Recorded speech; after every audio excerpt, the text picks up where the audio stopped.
wabarakatuh. Waalaikumsalam warahmatullahi wabarakatuh. Hai adik-adik. Hai. Di sini kami dari kelompok 7 akan menjelaskan ataupun mendemonstrasikan terkait pembelajaran secara STAD atau Student Teams Assignment Division, di mana ini merupakan pembelajaran yang mengharuskan untuk membagi mahasiswa ataupun siswa ke dalam beberapa kelompok heterogen yang berisi perempuan ataupun laki-laki, dan di mana nanti mereka akan menjelaskan dari setiap materi yang diberikan kepada teman-temannya. Jadi ini merupakan pembelajaran secara berkelompok yang disalurkan dari teman menuju temannya. Jadi seperti sharing session seperti itu. Baik, di kelompok ini kita kenal lebih dulu ya. Dari Kak Deni, silakan. Halo semuanya. Hai. Kenalkan, nama saya Nanda Deni Al-Walid dengan NIM akhir 134. Selanjutnya, Hai, udah kenal aku semua kan? Sudah. Nah, aku kenal lagi ya. Nama aku Amanda Kuliah Graita dengan NIM akhir 068. Dan halo semuanya.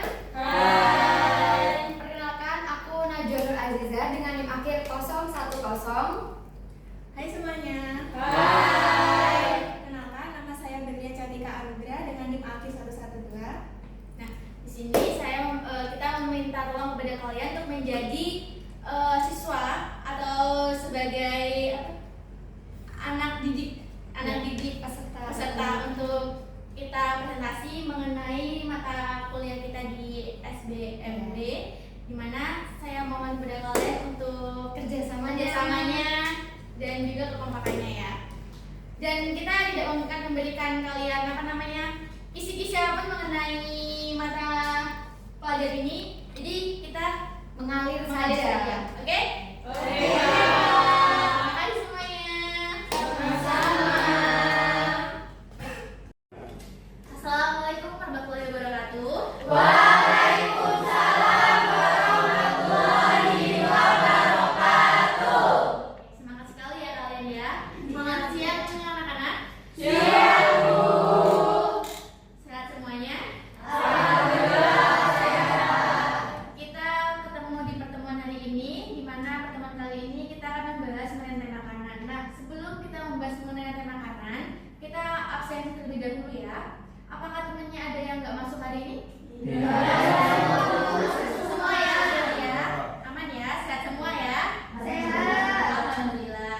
Nah, jadi kita akan masuk ke materinya. Di mana materi kita pada pertemuan minggu ini yaitu ada rantai makanan. Nah, ada yang tahu nggak apa itu rantai makanan? Silakan Indah. Peristiwa makan dan dimakan. Peristiwa makan dan dimakan. Ada yang mau ditambahkan lagi? Ada yang mau menambahkan lebih lengkapnya lagi? Atau perpindahan energi? Perpindahan energi. Oke, sip. Bagus. Yang disebutkan teman kalian itu benar, tapi kurang lengkap ya guys. Jadi lebih lengkapnya lagi kita akan bahas bareng-bareng di sini. Dimana apa itu rantai makanan? Rantai makanan adalah urutan perpindahan makanan dari produsen ke konsumen. Dimana setiap makhluk hidup itu membutuhkan makanan untuk hidup. Contoh sederhananya itu seperti rumput yang dimakan oleh belalang, dimana rumput itu sebagai produsen, kemudian belalang dimakan oleh katak, dan katak akan dimakan oleh ular. Kemudian di sini ada produsen. Nah, apa sih produsen itu? Ada yang tahu? Silakan, Andara. Kalau produsen tuh makhluk yang bisa menghasilkan makanannya sendiri atau organisme Autotrof. Oke. Ada yang tambahkan lagi? Belum mengetahui semuanya ya, berarti ya. Oke. Kita pelajari lebih dalam lagi. Bahwasanya produsen merupakan istilahnya yaitu pabrik alami atau pabrik makanan alami, di mana tumbuhan itu akan melakukan fotosintesis dan akan menghasilkan makanannya sendiri. Di mana tumbuhan itu akan dimakan oleh konsumen yang sebagai dia itu contohnya herbivora, pemakan rumput, dan kemudian herbivora itu akan dimakan oleh konsumen selanjutnya. Dimana produsen itu kebanyakan adalah tumbuhan. Dimana kenapa kok kebanyakan tumbuhan Kak? Karena hanya tumbuhan lah yang dapat membuat makanannya sendiri dengan melalui fotosintesis seperti itu. Dimana fotosintesis juga itu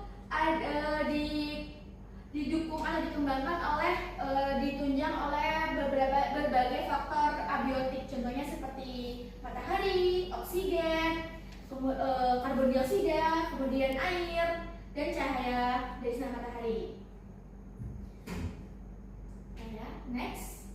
Kemudian di sini ada konsumen atau si pemakan. Jadi konsumen merupakan hewan yang makhluk hidup yang tidak bisa membuat makanannya sendiri. Jadi konsumen itu terbagi menjadi tingkatannya itu ada 4, di mana ada tingkat pertama itu yaitu herbivora, pemakan tumbuhan.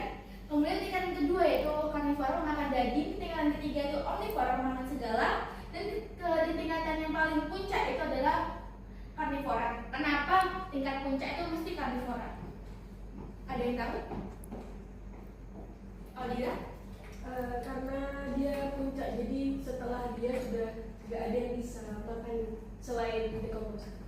Benar sekali. Jadi konsumen puncak itu merupakan konsumen paling puncak, di mana dia itu yang memakan konsumen terakhir atau konsumen ketiga. Karena konsumen ketiga itu kan hewan ya, hewan itu yang daging. Jadi dia makanya bersifat karnivora. Jadi nggak mungkin konsumen puncak itu bersifat herbivora seperti itu.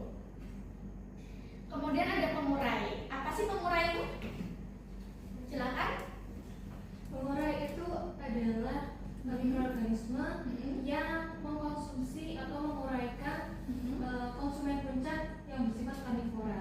Karena dia adalah konsumen puncak yang tidak memiliki mangsa di atasnya lagi, pasti setelah meninggal atau mati, konsumen puncak itu akan dimakan oleh si pengurai seperti jamur, bakteri, ataupun belatung. Sehingga ketika ia mati di hutan atau di lingkungan itu akan terurai dan akan bermanfaat bagi tanah seperti itu. Bagus sekali penjelasan dari Agnes. Nah, jadi di sini yang dikatakan Agnes itu benar, bahwasanya pengurai merupakan makhluk yang menguraikan sisa-sisa makhluk hidup yang telah mati. Contohnya bisa bakteri, jamur, mikroorganisme atau hewan kecil lain, contohnya seperti belatung tadi, yang dapat meleburkan atau menguraikan tubuh dari konsumen puncak ke dalam tanah atau ke dalam alam secara alami, di mana hal tersebut itu dimulai ketika hewan tersebut itu setelah mati. Jadi setelah mati itu akan banyak mikroorganisme yang menghubungi tubuhnya, di mana hal itu akan memakan dari sisa sisa dari daging dari konsumen ketiga itu akan dimakan oleh mikroorganisme seperti akan diuraikan. Nah, hal itu yang dapat menyebabkan hewan puncak itu akan terurai alami di alamnya. Jadi makanya sering kita lihat biasanya kayak hewan yang sudah mati itu cuma tulangnya aja ya. Nah, itu karena bagian tubuh yang mudah untuk diuraikan itu telah teruraikan kembali oleh dekomposer seperti itu. Kenapa sih tulang itu kok diuraikannya itu sangat lama? Ada yang tahu? Sifat keras, tidak seperti daging yang lunak. Jadi daging kan mudah diuraikan karena bersifat lunak, sedangkan tulang itu keras, jadi lebih lama dan lebih susah. Ya, benar sekali. Jadi tulang kita atau manusia itu dia itu merupakan suatu bagian tubuh kita yang terstruktur. Dimana tulang itu dia itu sangat kuat, diciptakan sangat kuat dan dibuat sangat kuat agar kita tuh dapat bisa menopang tubuh kita, menopang organ kita. Jadi kita tidak mudah sakit jantung, tidak mudah kita tuh bisa melakukan suatu aktivitas dengan cara yang bisa melakukan aktivitas berat seperti contohnya berjalan, berlari. Itu kan memerlukan struktur tulang yang kuat ya. Nah, jadi makanya tulang itu dibuat kuat, dan ketika makhluk hidup itu meninggal, maka untuk penguraian tulang itu memerlukan waktu yang lama untuk dekomposer untuk bisa menguraikan tulang tersebut. Karena itu tadi, tulang itu merupakan struktur terkuat tubuh kita dan tubuh makhluk hidup, dan itu memungkinkan untuk penguraian itu memerlukan waktu yang cukup lama untuk dapat menguraikannya. Kemudian di sini ada jaring-jaring makanan atau rantai yang terhubung. Jaring-jaring makanan adalah kumpulan banyak rantai makanan yang saling berhubungan. Nah, dan jaring-jaring kumpulan rantai makanan itu juga membuat ekosistem lebih stabil. Contohnya di sini ada produsen, yaitu sebagai rumput sebagai produsen, di mana dia itu akan dimakan oleh konsumen pertama, yaitu belalang. Kemudian dimakan oleh konsumen kedua, yaitu burung. Kemudian dimakan oleh konsumen puncak, yaitu rubah, dan dimakan dan rubah akan di dekomposer atau akan diuraikan oleh dekomposer, dan kemudian kembali lagi seterusnya seperti itu, akan berulang lagi siklusnya. Kenapa sih Bu kok dikaitkan dengan ekosistem yang lebih stabil? Karena jika salah satu dari elemen ini ada yang populasinya menurun atau meningkat, maka dia akan mempengaruhi ekosistem selanjutnya, akan mempengaruhi populasi hewan atau rantai selanjutnya, rantai makanan selanjutnya. Contohnya seperti belalang. Belalang ketika dia populasinya menurun, maka dia di bagian produsen otomatis tidak ada yang mengkonsumsinya, tidak ada yang memakan si rumput kan. Maka populasi rumput itu akan semakin banyak, semakin liar, dan itu juga akan mengganggu ekosistem. Nah, kalau belalang ini menurun, maka konsumen dari si burung itu juga akan dari populasi dari burung itu juga akan menurun. Kenapa kok bisa begitu Bu? Karena kalau belalangnya itu populasinya itu menurun, maka burung itu tidak dapat memakan belalang itu kan. Jadi kayak makanan dari si burung itu kan juga akan menurun. Jadi populasi burung juga akan menurun karena tingkat dari konsumen dari konsumen itu juga tingkat dari konsumen itu menurun. Jadi contohnya kayak kalau belalangnya menurun, jadi si burungnya itu juga populasi akan menurun karena tidak ada makanannya, seperti itu. Contoh alaminya seperti itu. Tapi kalau sebaliknya, kalau burungnya yang menurun, maka populasi belalangnya akan naik dan juga populasi rubahnya yang akan menurun. Bisa dipahami? Bisa. Kemudian di sini ada rantai makanan di hutan. Nah, dalam satu ekosistem di hutan itu memiliki banyak sekali jaring-jaring rantai makanan. Contohnya seperti pada rantai makanan pertama ada tumbuhan yang dimakan oleh serangga. Kemudian serangga akan dimakan oleh katak, dan katak akan dimakan oleh rubah, dan rubah akan dimakan oleh elang. Di sini elang sebagai produsen puncak dari segala macam rantai makanan. Kemudian di sini yang kedua ada tumbuhan yang akan dimakan oleh tikus, dan tikus dimakan oleh burung dimakan oleh elang. Kemudian ada tumbuhan dimakan oleh tikus dimakan oleh elang. Kemudian ada tikus dimakan oleh rubah. Tumbuhan dimakan oleh kelinci, dimakan oleh rubah. Baik, bagus sekali. Nah, jadi intinya di sini tuh kita dapat simpulkan bahwa dalam satu ekosistem itu terdapat banyak sekali rantai makanan. Jadi rantai makanan tidak hanya di satu ekosistem cuma ada satu rantai makanan, tapi ada banyak rantai makanan, dan tersebut akan membentuk suatu jaring makanan. Nah, selain di hutan, ada rantai makanan juga di laut, di mana yang pertama itu sebagai produsennya itu adalah fitoplankton, karena fitoplankton merupakan tumbuhan kecil yang menjadi makanan zooplankton. Kemudian zooplanktonnya dikonsumsi oleh ikan kecil dikonsumsi oleh ikan besar, kemudian ikan besar yang dikonsumsi oleh paus sebagai konsumen puncak. Kalian kan nggak bisa kayak kebanyakan kan kalau di kalau di alam liar itu kan oleh jamur dan mikroorganisme. Kalau di laut gimana? Sama atau enggak? Beda. Apa bedanya? Kalau di laut itu saya tuh pernah lihat juga Bu di TikTok sih. Iya. Jadi hewan paus yang udah mati itu bakal dimakan sama ikan-ikan ataupun hewan lainnya. Oke, benar sekali ya. Jadi nggak mungkin kayak mikroorganisme seperti jamur tuh mengkerubungi si paus ya. Karena jamur itu sendiri tuh memiliki suatu kriteria untuk tempatnya tumbuh. Sama seperti belatung, mikroorganisme itu dia mempunyai kriteria untuk tumbuh. Jadi jamur dan mikroorganisme lain tuh dia tuh memiliki media berbeda-beda. Jadi kayak si jamur dia lebih di tempat yang lembab, sedangkan mikroorganisme lain beda gitu. Teksturnya itu beda. pH-nya juga ditentukan gitu. Nggak semua mikroorganisme itu tempat, kriteria dan suhu itu sama. Nanti kan bisa tahu kalau kalian mengajari mikrobiologi besok. Nah, jadi kalau di kalau contohnya ini meninggal ya, ini mati gitu ya, kan dia terapung. Nah itu dia kan dikonsumsi oleh hewan-hewan selanjutnya, kayak hewan kecil lainnya. Jadi kayak kembali lagi ke muter lagi terus ke skemanya yang awal gitu, siklus ke awal gitu. Jadi tetap aja kalau dia mati dimakan oleh ikan-ikan kecil, kemudian ikan kecil dari dimakan oleh kalau mana dimakan oleh ikan kecil lagi, baik lagi ke hipotermia dimakan zooplankton, ikan kecil dan besar start haus, balik lagi gitu. Siklusnya akan seperti itu seterusnya.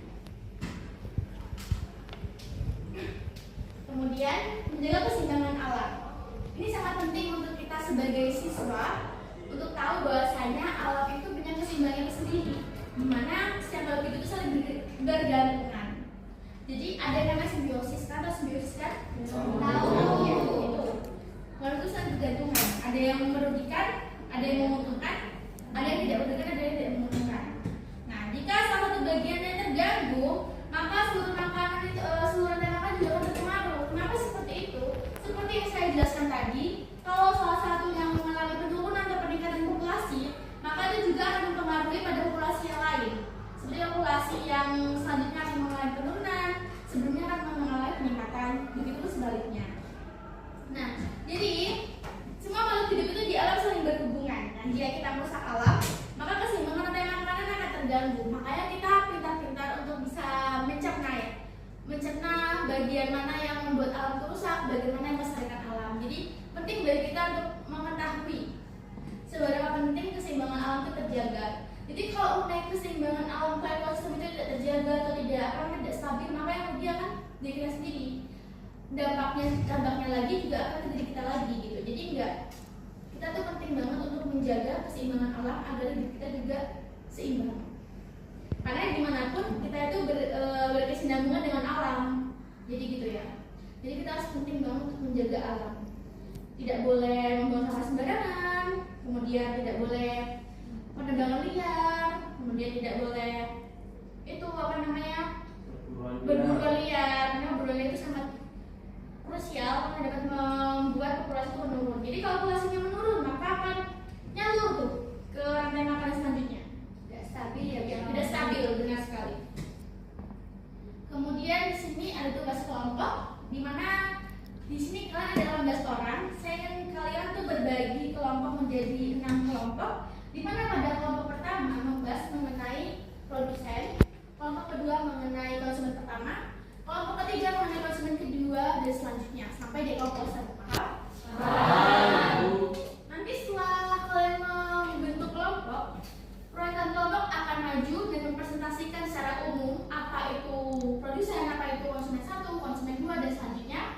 Kemudian kita akan main role play, di mana role play itu nanti kalian akan dihubungkan, sama kelompok itu akan dihubungkan untuk mendemonstrasikan rantai makanan ini. Jadi mengerti? Bisa. Apakah ada pertanyaan? Tidak. Apakah 12-25 itu cukup untuk kita melakukan presentasi? Cukup. Bisa dimulai ya, bisa dimulai diskusi kelompoknya.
produsen itu umumnya merupakan tumbuhan. Kenapa? Karena tumbuhan itu adalah organisme yang mampu membuat makanannya sendiri.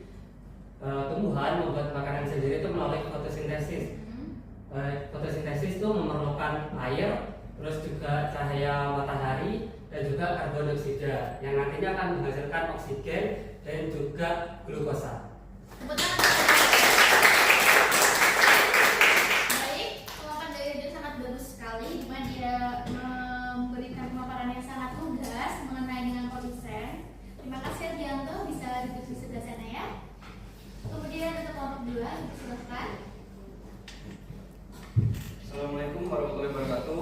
Waalaikumsalam warahmatullahi wabarakatuh.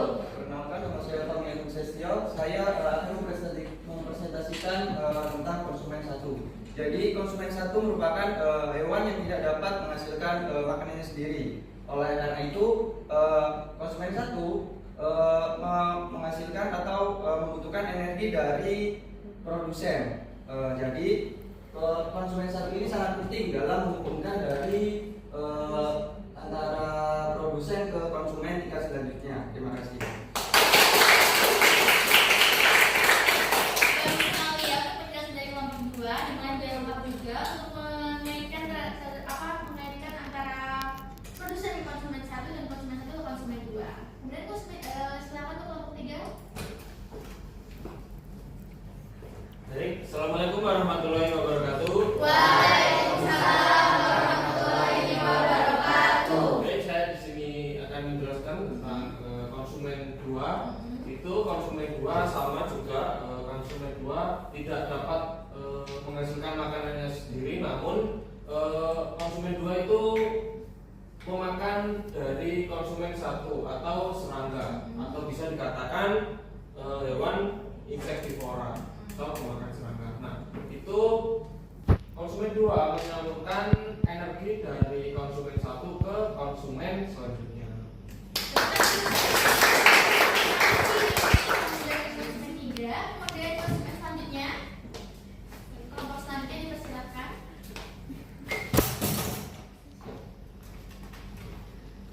Assalamualaikum warahmatullahi wabarakatuh. Waalaikumsalam warahmatullahi wabarakatuh. Di sini saya akan presentasikan tugas dari konsumen tingkat 3. Jadi tugas dari konsumen tingkat 3 itu menjadi predator dari konsumen tingkat 2. Jadi untuk menyeimbangkan ekosistem pada rantai makanan. Nah, jadi hewan ini tuh pemakan daging atau karnivora yang bisa juga dengan contohnya ular, serigala, dan sebagainya. Terima kasih. Tepuk tangan. Kemudian selanjutnya kelompok 5.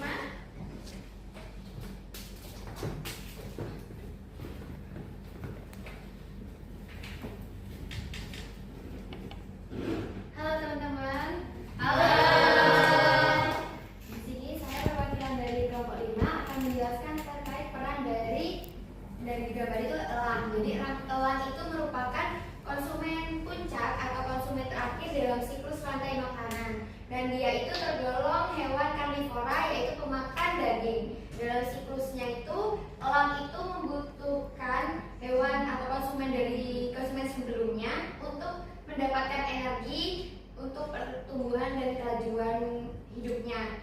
Dan alasan kenapa elang itu merupakan konsumen puncak, hal itu karena elang tidak memiliki predator atau elang itu tidak merupakan konsumen puncak yang tidak bisa dimakan oleh hewan lainnya, seperti itu.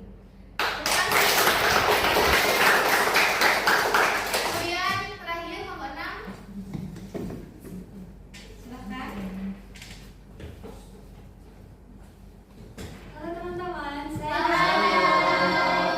sebagai dekomposer atau sebagai pengurai. Saya bertugas sebagai pemakan dari komponen puncak. Saya itu adalah mikroorganisme atau jamur maupun bakteri. Terima kasih. Nah, jadi teman-teman telah memaparkan bahwasanya pengertian dari konsumen 1, konsumen 2, produsen hingga dekomposer. Nah, jadi kita mau lihat lagi nih mekanisme cara bagaimana sih rantai makanan itu bekerja. Nah, jadi untuk kita mengenai tersebut, teman-teman kalian kita minta melakukan role play. Setuju? Setuju.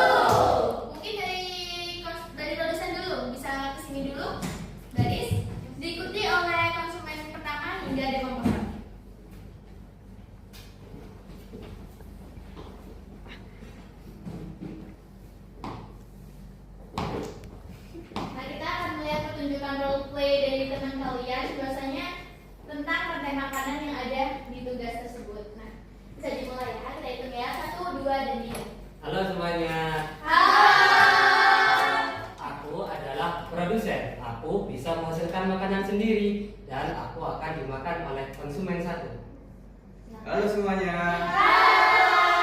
Aku adalah konsumen satu. Aku tidak dapat menghasilkan makanan itu sendiri, jadi aku akan memakan produsen dan akan dimakan oleh konsumen dua. Konsumen satu sebagai hewan. Belalang. Belalang. Next. Halo semuanya.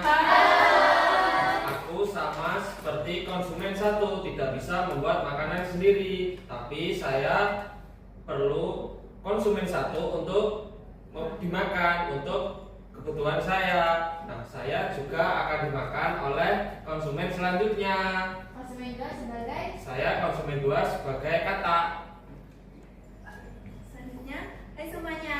Hai. Saya adalah konsumen 3. Saya juga tidak bisa makan sendiri. Saya akan makan dari konsumen tingkat 2, yaitu kata yang berupa dengan daging-dagingan seperti daging-dagingan kata, dan kemudian saya akan memakan yang akan dimakan oleh elang. Terima kasih.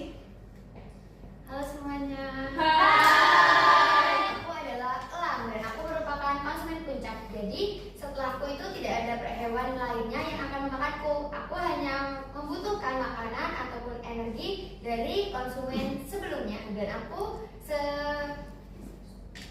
tidak akan dimangsa oleh predator ataupun hewan lain, tapi aku akan mati karena usia ataupun faktor lainnya. Hai, aku Hai. adalah dekomposer atau pengurai. Aku adalah jamur. Setelah konsumen keempat mati atau konsumen puncak mati, aku akan memakan dia. Memakan dengan cara Memakan dengan cara mengurai.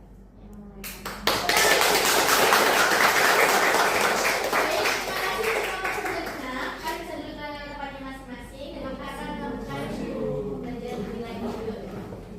Nah, dari presentasi teman kalian tadi, mulai dari produsen hingga dengan dekomposer, mengenai rantai makanan, apa sih bisa kita simpulkan pada pelajaran hari ini? Ada yang bisa menyimpulkan? Saya ingin satu yang menyimpulkan. Silakan Dinda. Kalau produsen tidak bisa membuat makanan sendiri. Kalau konsumen tidak bisa membuat makanan sendiri sehingga memakan produsen. Ya. Sedangkan pengurai dari komposer itu tugasnya menguraikan sisa-sisa makhluk yang mati atau konsumen puncak. Oke. Tepuk tangan untuk Dinda. Benar sekali. Jadi kesimpulannya adalah rantai makanan adalah proses perpindahan makanan dari produsen ke konsumen. Juga bisa dikatakan adalah proses perpindahan energi dari produsen ke konsumen. Nah, yang kedua adalah setiap makhluk hidup memiliki peran penting dalam rantai makanan. Contohnya seperti tumbuhan, hewan-hewan serangga, karnivora, kemudian hewan-hewan seperti tikus yang menurut kita itu hewan hama, tapi itu juga memiliki peran penting dalam rantai makanan, di mana mereka yang menunjang untuk terbentuknya rantai makanan dan ekosistem yang stabil. Kemudian adalah pentingnya kita untuk menjaga keseimbangan alam, di mana alam itu kan banyak sekali, ada yang di laut, ada yang di hutan, ataupun ada di lingkungan kita yang seperti yang pada penduduk seperti ini. Di UNED sendiri, di kampus kita sendiri ini, kita tuh memiliki banyak sekali ekosistem ya, mulai ekosistem di daerah yang perairan, kemudian di daerah yang banyak tumbuh-tumbuhannya, tumbuhan hijau seperti itu. Nah itu kita perlu menjaga seperti apa? Mulai dari awal kita tidak boleh membuang sampah sembarangan, kemudian tidak memburu, kemudian kita melestarikan hewan-hewan yang hampir punah seperti itu, tidak menebang pohon sembarangan, tidak mencabut bunga-bunga yang liar yang tumbuh, karena itu juga bisa merusak ekosistem juga seperti itu. Pokoknya dalam menjaga keseimbangan ekosistem ini kita harus memperhatikan tindakan dan tingkah laku kita, di mana tingkah laku kita sekecil apapun dalam pengaruh ekosistem. Kalau ekosistem kita tidak seimbang, maka hal tersebut juga akan mengganggu aktivitas kita sebagai penghuni di dalam ekosistem tersebut, di mana peran kita sebagai manusia kita penting banget untuk memelihara dan menyeimbangkan ekosistem alam kita dengan cara tidak merusaknya dan menjaga dan melestarikannya. Seperti itu. Nah, menurut saya cukup. Kalian juga sudah paham atau mungkin ada yang belum paham bisa ditanyakan. Saya kira cukup sekian pertemuan pada mata pelajaran hari ini. Terima kasih untuk kalian yang sudah aktif